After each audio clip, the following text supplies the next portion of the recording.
Just got home from work. It's been a long week, but we've got UFC 315 in Montreal, Canada tomorrow.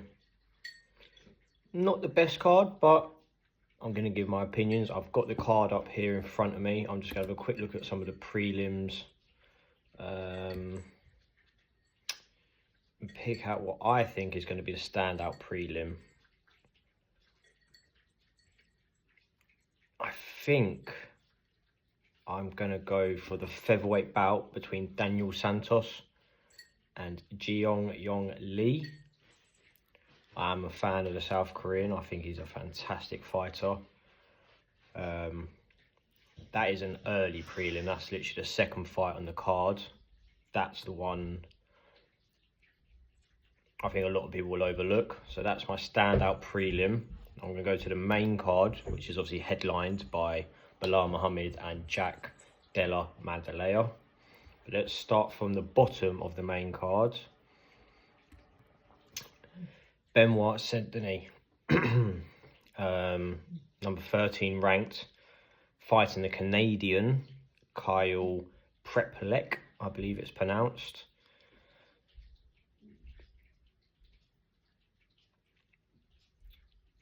Benoit Saint-Denis has been on a bit of a losing streak.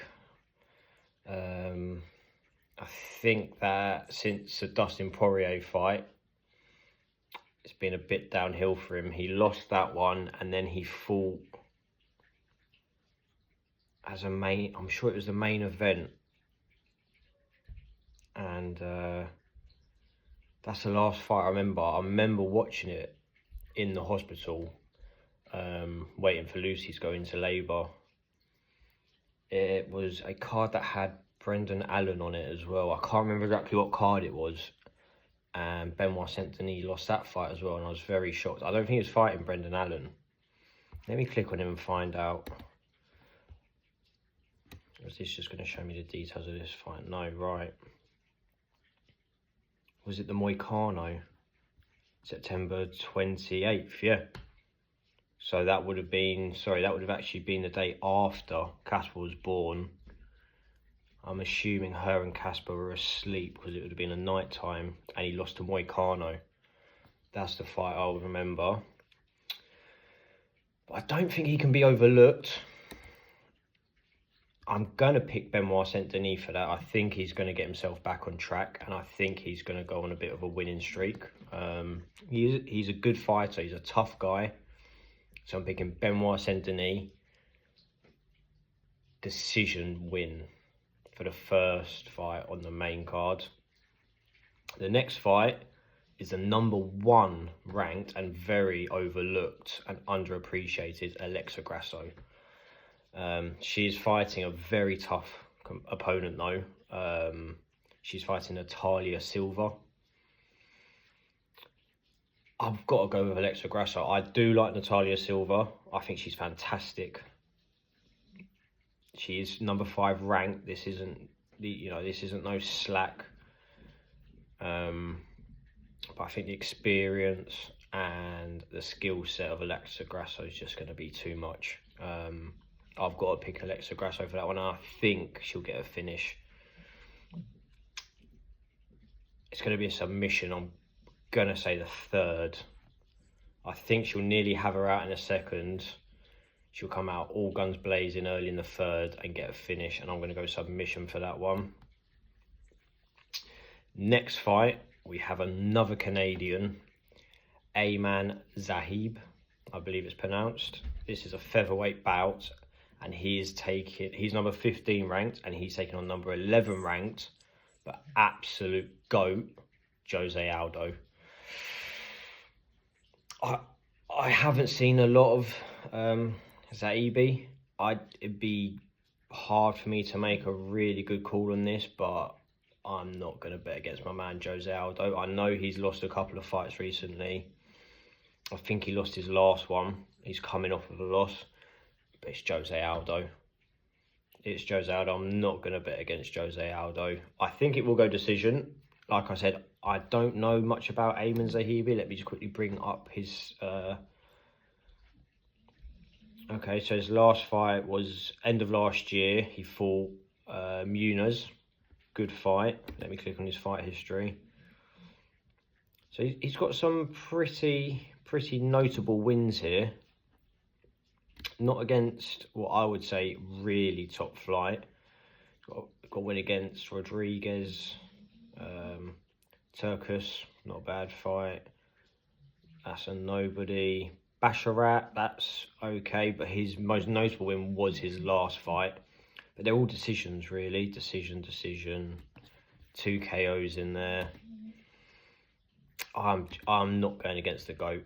I'm going to go Jose Aldo, but I am going to go decision. I don't think he's got that killer instinct in him anymore, but he's still clearly got a passion for the sport, taking on these young up-and-coming guys. So yeah, I'm going to go for my man Jose Aldo on that one. And we're then on to the co-main event. And if you watch my last video, you'll know who I'm going for this. I'm never going to bet against her. She is probably my female GOAT. I can understand the argument for Amanda Nunes or Zhang Weili. Big fans, like them both. But co-main event, the women's flyweight title, I'm going Valentina Shevchenko.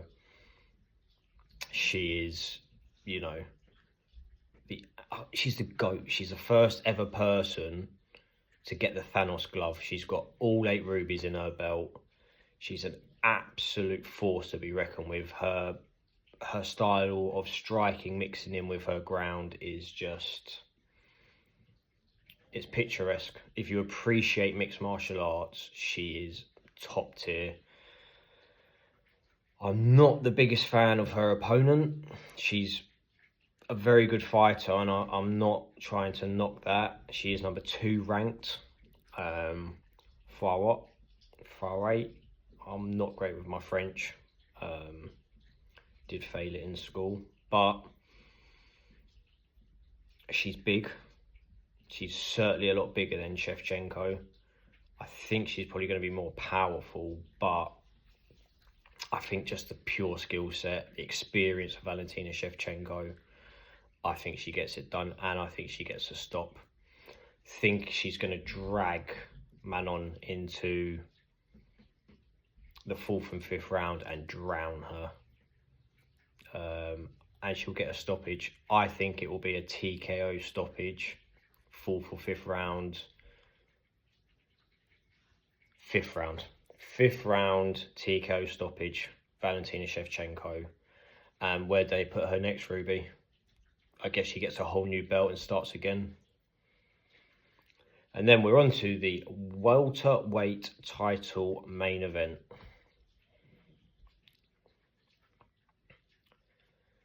Belal Muhammad, Jack Della Maddalena. I'm a hater. I don't like Belal's style. It's not ground game. I love jiu-jitsu. I love wrestling. I hate the fact that he fights for a decision. He's got 0 killer instinct. He kills the pace of a fight. Do I think he ducked Shavkat Rakhmonov? Yes, I do. I think he ducked him. The injury he had was very weak. I know a lot of fighters that have probably fought with a lot worse injuries. And I think he thought if he could get out of that fight, he probably would get an easier fight. He's been given Jack Della Maddalena, who's not a massive ground fighter. He has got ground game, but he's known for his absolutely brutal stand-up. Got very good takedown defense. So I want Jack Della to win it. But I feel like Belal's just going to get the win. I feel like he's just going to grind out a boring, unanimous decision, because that's what he does. He's not an exciting fighter, but he gets results, and that's all him and his team will care about. I would love Jack Della Maddalena to knock him out, because we then got an exciting champion who doesn't duck fights, will fight anyone, anywhere. And I think Jack Della Maddalena versus Shavkat is a great fight. I'd love that to be his first title defence. But yeah, I do think Belal is just going to grind this fight out. Take him down, minimal ground and pound, just sort of sits on him, weigh him down, hold him in positions. So yeah, sadly, going unanimous decision, Belal Muhammad on that one. Comment what you think. Tell me if you think I'm off key with any of my opinions. And then obviously Sunday morning, I will be doing a review of the card. So yeah, fingers crossed we get... Hold on, I apologise. The event is Sunday, May the 11th. But is that just because of the time difference? Might be because of the time difference. Yeah, 3 o'clock in the morning. Right, yeah. So Sunday I'll be doing my review and we'll see how close I was. Belal by boring unanimous decision. Valentina Shevchenko championship round knockout, like I said, the 5th. Jose Aldo decision. Alexa Grasso submission in the 3rd. And Benoit Saint-Denis decision. Comment, like, subscribe, and let me know what you think down in the comments. Have a good one and enjoy the fights.